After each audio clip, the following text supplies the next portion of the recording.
Everyone. आज जो हम पोएम स्टडी करने वाले हैं वो पोएम है रोमांटिक पोएट विलियम ब्लेक की द टाइगर। ये पोएम पब्लिश हुई थी 1794 में।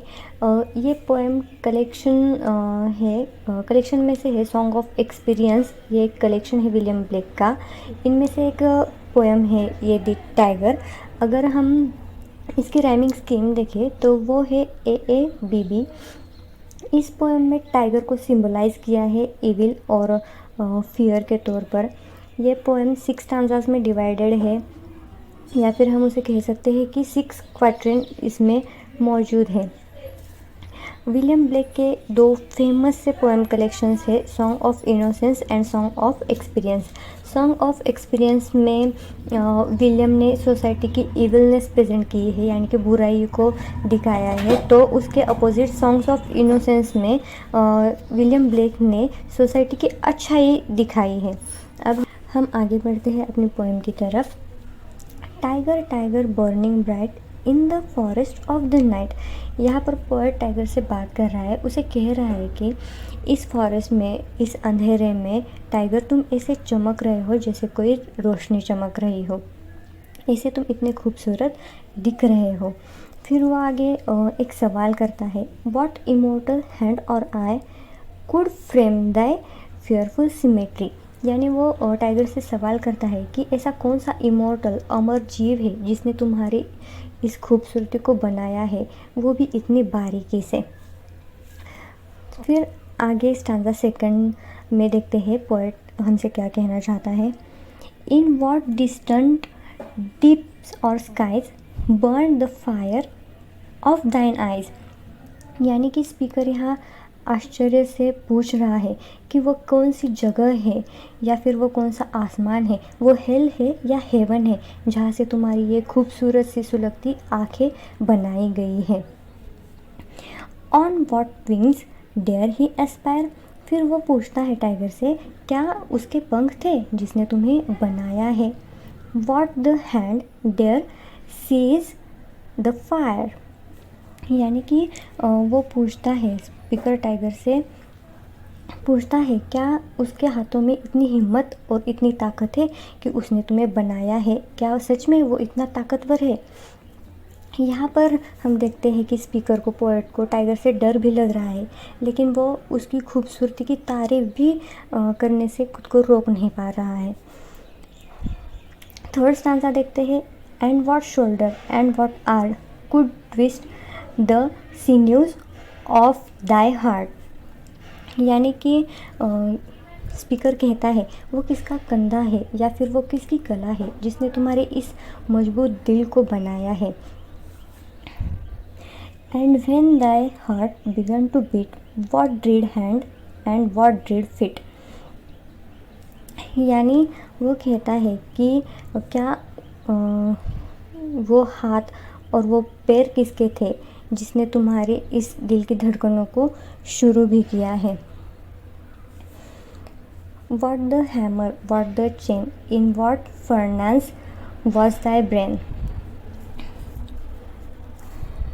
पोएट कहता है कि टाइगर का दिमाग किसी भट्टी में बनाया गया है। पोएट को ऐसा लगता है कि उसका दिमाग किसी भट्टी में बनाया गया है, उसे किसी लोहार ने बनाया है, जिसे बनाने में उसने हथौड़े का, चेन का इस्तेमाल किया है, यूज़ किया है। What the anvil, what dread grasp, dare its deadly terrors clasp। अब एनविल का मतलब निहाई होता है। अब वो कहता है कि किस निहाई से, किस एनविल का यूज़ किया है तुम्हें बनाने में, और वो कौन सा बहादुर जीव है, कौन इतना बहादुर है जिसने तुम्हें बनाया है। स्पीकर टाइगर से पूछ रहा है कि कौन इतना बहादुर है जिसने तुम्हारे जैसे खतरनाक खौफनाक जीव को बनाने की हिम्मत की है, या फिर वो इतना हिम्मत रख सकता है। When the stars threw down their spears and watered heaven with their tears। तब आगे पोएट कहता है कि जब भगवान ने तुम्हें बनाया होगा तब शायद जितने भी तारे थे उन्होंने अपने हथियार छोड़ दिए होंगे, अपने हथियार फेंक दिए होंगे और अपने आंसुओं से स्वर्ग को भर दिया होगा।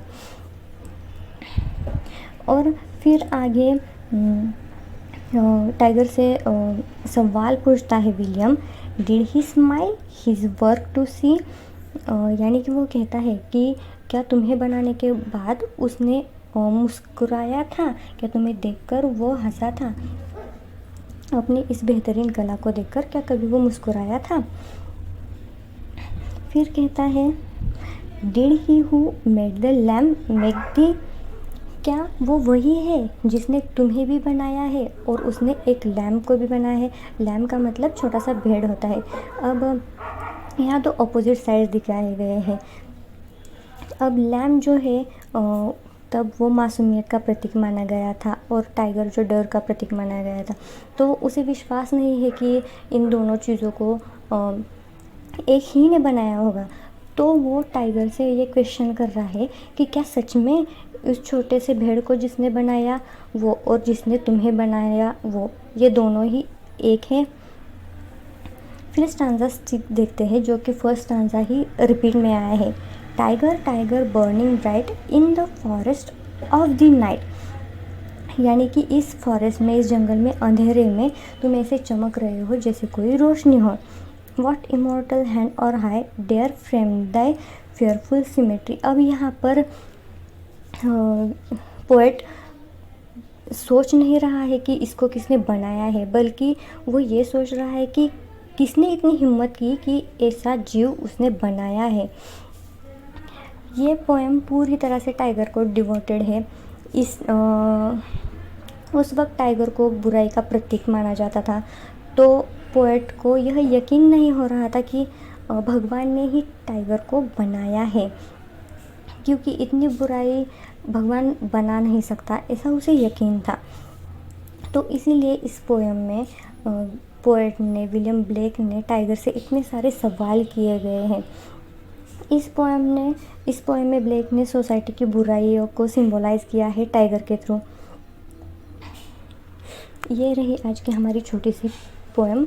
उम्मीद करती हूँ कि आपको अच्छी लगी होगी। Thank you.